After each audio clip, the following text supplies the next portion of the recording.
Vamos lá. Tomar decisões, terceira habilidade amplificadora. Para falar sobre tomar decisões, eu quero falar rapidinho do teste do cardápio, né? O que é o teste do cardápio? Quanto tempo você olha para o cardápio quando você vai pedir, né? Quanto tempo você demora para escolher um filme? Ponto é, provavelmente você não deveria gastar tanto tempo com essas coisas. É claro, não estou dizendo também que você precisa ser um chato, hiper sistemático, que não olha nada para o cardápio, nem nada do tipo. Mas assim, se você pensar, são decisões de baixo impacto. Se você estiver num restaurante bom, provavelmente todos os pratos, a maioria dos pratos vão ser bons. Você pode perguntar para o garçom rapidamente qual o melhor prato, ou qual prato é mais pedido, qual prato que as pessoas mais gostam.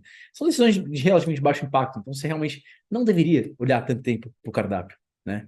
É uma decisão de baixo impacto. Se você pensar, então, o impacto, de novo, como uma escala, né, de baixo impacto para alto impacto, o que pedir no almoço é uma decisão de baixo impacto. Não vai mudar sua vida o que você vai pedir no almoço. A menos que você esteja num lugar hiper excepcional, que você só vai uma vez na vida e você precisa escolher certo porque você não sabe quando você vai voltar, mas a maioria das vezes é uma decisão extremamente de baixo impacto. E isso aqui nos dá uma escala, né, de baixo impacto para alto impacto, mas outra escala que a gente tem em relação a uma decisão é de ser fácil de reverter ou difícil de reverter. O Jeff Bezos, né, CEO da Amazon, quer dizer, não é mais CEO, né, fundador da Amazon, ficou famoso por ter criado, por falar disso, né, de decisões de... Ele fala que só tem dois tipos de decisão, reversível e irreversível. Só que eu acho que mais interessante até você pensar nesses quatro tipos de decisões. Então, você tem aqui baixo impacto, difícil de reverter, daí você teria aqui alto impacto, difícil de reverter, alto impacto, fácil de reverter, fácil de reverter e baixo impacto, né? Você teria quatro tipos de decisões aqui. Então, por exemplo, onde criar a nossa fábrica? Cara, é uma decisão de alto impacto e é bem difícil de reverter, né? Então, com certeza, é uma decisão que você precisa pensar muito, né? É uma decisão, por exemplo, de alto impacto, mas fácil de reverter. Quais features o meu produto deve ter no lançamento? Tá, é alto impacto porque está no seu produto, mas assim, é fácil de reverter. Você pode colocar mais ou menos features, né? É moldável, né? Que fonte usar na newsletter? Seria uma decisão, de repente, de baixo impacto e fácil de reverter. Não é tão importante a fonte que você vai usar na sua newsletter. Usa logo a Arial 12 e pronto. Vai tomar uma decisão mais importante, né? Então, aqui, agora a gente viu, né, um exemplo de cada uma dessas decisões. Agora a gente pode ver como tomar cada uma dessas decisões. Então, decisões de baixo impacto e difícil de reverter, você pode usar heurísticas. As de as outras, a de alto impacto e difícil de reverter, você pode usar um fluxo pragmático, que eu vou mostrar para você. E as fáceis de reverter e baixo impacto, você pode usar o instinto, ou literalmente cara ou coroa. E as outras, de fácil de reverter, mas de alto impacto, você pode usar a regra dos 70% ou MVPs. Então, vamos analisar heurísticas. Heurísticas, né, são regrinhas automáticas que você implementa para tomar decisões. Várias dessas são naturais aos seres humanos e algumas podem causar problemas em algumas vezes, né? Por exemplo, quem já estudou sobre marketing, sobre influência, persuasão, vai lembrar de heurísticas, né, vieses cognitivos como aprovação social. Então, por exemplo, se você chega numa cidade nova e você vê um restaurante que está cheio e outro está vazio, obviamente você vai querer ir no restaurante cheio, mesmo que você pegue fila, né? Reciprocidade, por exemplo, se alguém te dar alguma coisa, normalmente você quer dar uma coisa em troca também, né? União, você se sente, você é mais facilmente persuadido por quem é parecido com você, porque quem está no mesmo bairro que você, provavelmente, por exemplo. Enfim, tem vários e vários vieses cognitivos diferentes. Mas muitas vezes esses vieses cognitivos são, na verdade, heurísticas que fazem sentido, economizam tempo, né? Quando elas causam problemas, a gente chama elas de vieses cognitivos, mas muitas vezes essas heurísticas são benéficas e economizam, né, muito esforço mental que a gente usaria. Imagina se a gente não tivesse isso, imagina se toda decisão que a gente precisasse fazer, a gente precisasse pensar ativamente, é, fazer uma lista de prós e contras, buscar mais informação. Não, seria chato, você não conseguiria viver. Por isso que heurísticas são boas. Por exemplo, no exemplo que eu dei do restaurante, significa que você está fazendo uma decisão ruim e no mais cheio, você está sendo influenciado pela aprovação social? Não, provavelmente você está tomando a decisão certa mesmo, né? Provavelmente tem algum motivo pelo qual aquele restaurante é mais cheio e o outro não é, né? Provavelmente ele é melhor mesmo. Claro, vai ter vezes que não vai ser, mas é bom tomar aquela decisão, né? E uma lição que você pode ter é criar heurísticas para decisões que você toma com frequência, mas que não tem tanto impacto, né? Você pode criar heurísticas, você pode criar regrinhas básicas para você tomar decisão. Por exemplo, que nem eu criei para cardápio, né? O teste do cardápio. O teste do cardápio é uma coisa que me incomodava. Eu percebi que gastava muito tempo, quando tinha muitas opções. Então, hoje em dia, eu não fico mais de 1 minuto olhando um cardápio. Nunca. Não lembro a última vez que eu fiquei mais de 1 minuto lendo um cardápio. Porque eu sei que se eu tô num restaurante, várias opções vão ser boas. E por isso também que eu tenho vários pratos que eu sempre peço. Por exemplo, parmegiana. Se um restaurante parmegiana, eu muito provavelmente vou pedir a parmegiana, né? E isso ajuda muito a sua vida. Fica tudo mais fácil, né? Quando você tem essas heurísticas. E, óbvio, eu tô dando o exemplo do cardápio, mas você pode criar para tudo, né? Como responder comentários nas redes sociais, por exemplo, na sua empresa. Qualquer coisa que você faça com frequência, não tenha tanto impacto, assim, cria heurísticas para tomar rápido esse tipo de decisão, né? Então, beleza. A gente viu aqui heurísticas. O próximo que a gente vai ver aqui é o fluxo pragmático, né? Assim como uma fábrica tem um fluxo, né, em que materiais entram num canto, no final você tem o produto pronto, a sua decisão pode seguir meio que a sua decisão, quando ela é importante, né? Então, lembrando, fluxo pragmático aqui, ó, decisões difíceis de reverter e de alto impacto, né? Então, assim, a gente, quando é uma coisa importante, você pode usar um fluxo pragmático. O que é o fluxo pragmático? É isso aqui. Primeiro você pensar, peraí, eu estou claro sobre o meu objetivo? Então, digamos lá, você está pensando em criar a fábrica. Primeira coisa, você está claro sobre os objetivos. Você quer criar a mesma fábrica? Por que você quer criar a fábrica? Aonde? Qual que é o seu problema? Que problema a fábrica vai solucionar? Né? Estou claro sobre o objetivo? Se você não está claro, você precisa ter mais clareza sobre o seu objetivo. O que você pode fazer, por exemplo? Uma tática boa, que é um modelo mental interessante, é esse aqui. Você pode se perguntar, o que se feito tornaria todo o resto mais fácil ou desnecessário? Né? O que se feito tornaria todo o resto mais fácil ou desnecessário? É uma boa tática que pode, de repente, tornar fazer você ficar mais claro no seu objetivo. Tá? Digamos então que você falou, não, beleza, agora estou claro no meu objetivo. Então você vai para a próxima parte, que você vai se perguntar, eu tenho a informação necessária sobre aqui meu objetivo? Eu já busquei toda a informação necessária? Eu fiz a pesquisa? Se você falar não, então você precisa buscar mais informação. E uma tática para você fazer isso é o que eu chamo de quem, não como. Né? Você vai se perguntar, quem já passou por esse problema antes? Essa pessoa normalmente também já vai saber, não só, ela vai saber o como, e ela vai ter também as informações necessárias. Ela vai saber onde você pode buscar essas informações necessárias. Daí, digamos então que beleza, agora eu tenho a informação necessária, eu sei onde eu vou fazer eu sei já onde são bons lugares para fazer a fábrica, eu entendi, eu sei o que eu preciso, etc. Daí você pode então falar, beleza, então eu tenho a informação necessária. Daí você pode pensar, tá, eu cheguei numa conclusão ou numa decisão, daí você fala, não, putz, não cheguei ainda. Então você precisa analisar e concluir. Né? Você tá. E daí você pode usar uma tática, por exemplo, do modelo mental útil. Você pode explicar a sua situação para o mentor ou para si mesmo, né? Ou até para o chat GPT, por exemplo, que às vezes eu faço isso, é ótimo, né? Ou no Adapta GPT, se você tem o Adapta GPT, e se perguntar, que modelo mental seria útil eu utilizar nessa situação? Que modelo mental seria útil eu utilizar nessa situação, nessa decisão que eu preciso tomar? E aqui eu vou abrir até um adendo, porque talvez alguns de vocês não sabem o que é um modelo mental. Mas você pode pensar no modelo mental como meio que uma ferramenta de pensamento. Assim como se você só tivesse um martelo, imagina que você só tem um martelo e você quer construir. Você vai conseguir construir grandes coisas, né? Agora, se você tem um martelo, se você tem o pincel, se você tem uma escada, se você tem uma britadeira, se você tem os tijolos, se você tem cimento, se você tem várias e várias ferramentas e ingredientes, aí sim você vai conseguir construir uma casa legal, né? Para o seu intelecto, é meio que a mesma coisa. Quanto mais modelos mentais você tiver conhecimento, mais você estiver acostumado a usar, provavelmente melhor você vai conseguir tomar essas decisões mais elaboradas, essas decisões de alto impacto e não reversíveis, né? Irreversíveis. Então, modelos mentais são o quê? São conceitos universalmente úteis, de alto impacto e simples. Então, são coisas simples de entender, que têm um alto impacto e são úteis em muitos e muitos casos. São ferramentas de pensamento, você pode pensar. Como o martelo é um ferramenta na construção. Certo?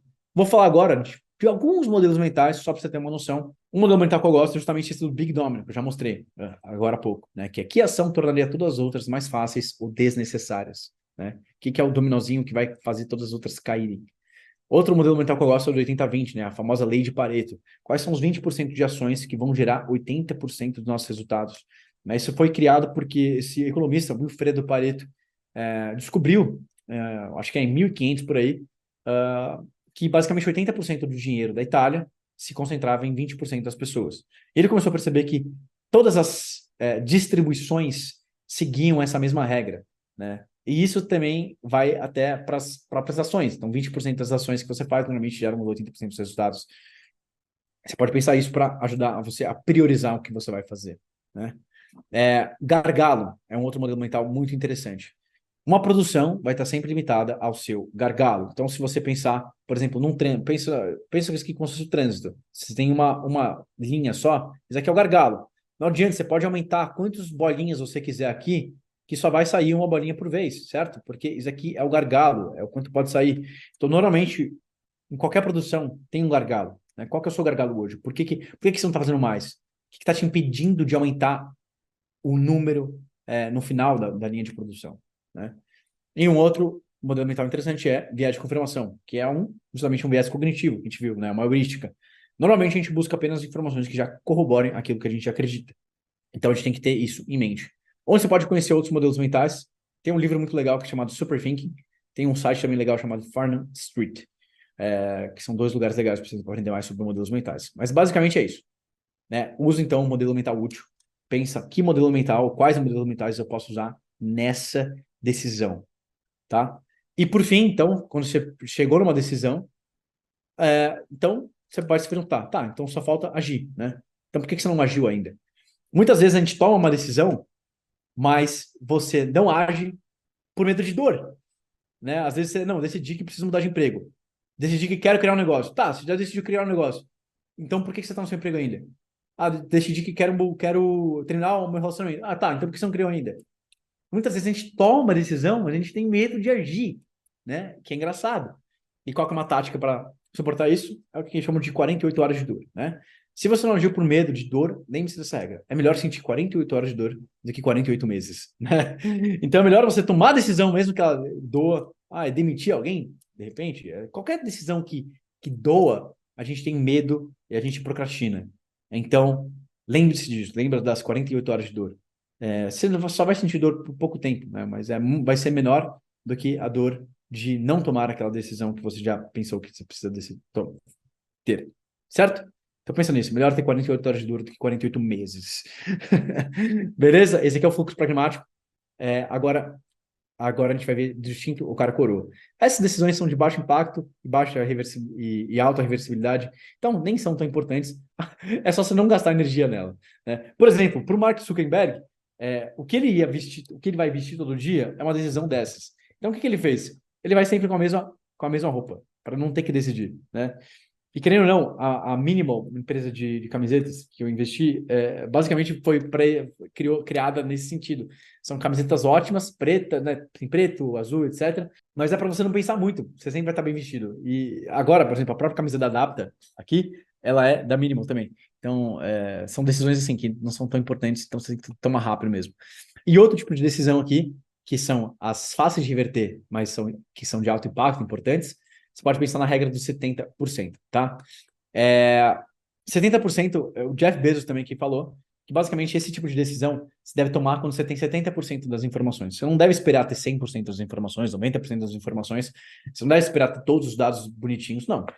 Toma a decisão rápido porque ela é reversível, né? Lança o produto antes dele estar 100% pronto, porque você vai ter mais informação, até depois que você lançar ele.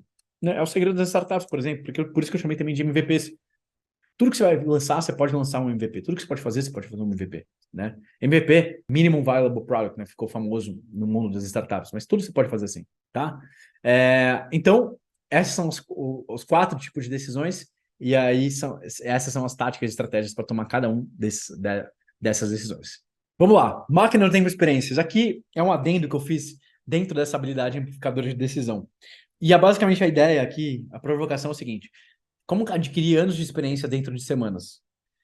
E, de novo, isso aqui é uma pergunta ousada. Não necessariamente dá para fazer isso, mas dá para fazer alguma coisa parecida, né? Qual que é a ideia aqui? Quem viu Dragon Ball Z vai se lembrar disso aqui, que era a Sala do Tempo.